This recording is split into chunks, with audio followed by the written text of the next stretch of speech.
All right, let's bring it to the table. We're joined now by Newsmax contributor Joe Pinion. We're also joined by Caroline Schinkel. She is an attorney and also running for office here in New York. All right, Caroline, I'm going to start with you here. Let's bring this beyond just Michigan, beyond the several races that are going on this evening, because a lot of Americans, okay, they're not going to get, my state isn't in the headlines today, so why should I care? Because this could determine the future of our country, of our very democracy. It's so true, Katrina. This is an indication of where the Democratic Party is going. And I think if somebody like JFK were alive today, he would be appalled at where the party that he stood for is heading in. And I think when you look at Michigan, you know, some of the Democratic Socialist candidates that have been prevailing in these recent primaries are from more urban areas. But now we're talking about states like Michigan. This is the heartland. This is the mainstream America.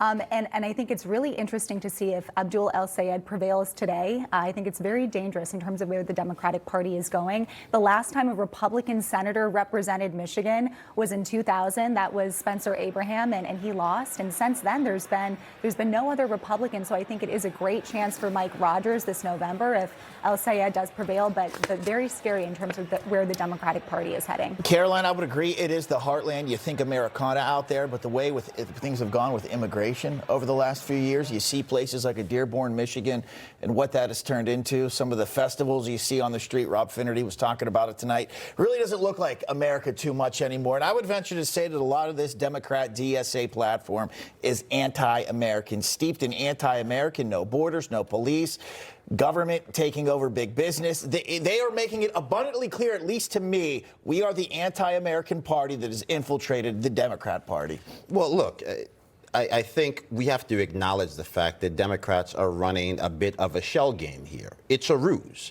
They want to pretend that Hassan Piker does not speak for them. They want to convince people that El-Sayed won in spite of the fact that he's not where the party is, and then they're going to spend millions of dollars trying to actually send him to the United States Senate. Same in Maine. And so we have to remember President Trump won Michigan by about 80,000 votes, not 800,000 votes. It's going to be a very close election. And you see Democrats trying to have their cake and eat it too. While this is happening, the governor of Arizona, Katie Hobbs, just came out and said that she is going to run with, or at least considering running with, a Republican. So you see Democrats trying to say, hey, we're not like them, while the apparatus that runs the party does everything humanly possible to send more and more of these extreme voices to represent the people in the people's house. Caroline, we've spoken to so many Democrats on this show, and their immediate answer when we ask about what appears to be a divide in their party is, well, we have a really big tent. There's room for everyone in there.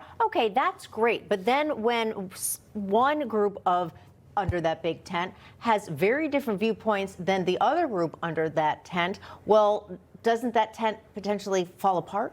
That argument doesn't fly. They want to burn the tent down. I mean, to your points, they want to abolish private property, abolish prisons, abolish national borders, abolish Israel, abolish the United States and the values upon which we were founded. So you cannot accept these people in good faith into your party. And to Joe's point, when you have Democrats who are essentially enabling these people by supporting them, by not calling them out, by not ousting them from their party, you are enabling these people and ratifying this kind of behavior. And that's very dangerous for a major political party in this country to enable that. You can even make the argument Democrats are getting steamrolled from within by people coming in and doing that. Yeah. They're just laying down and taking it.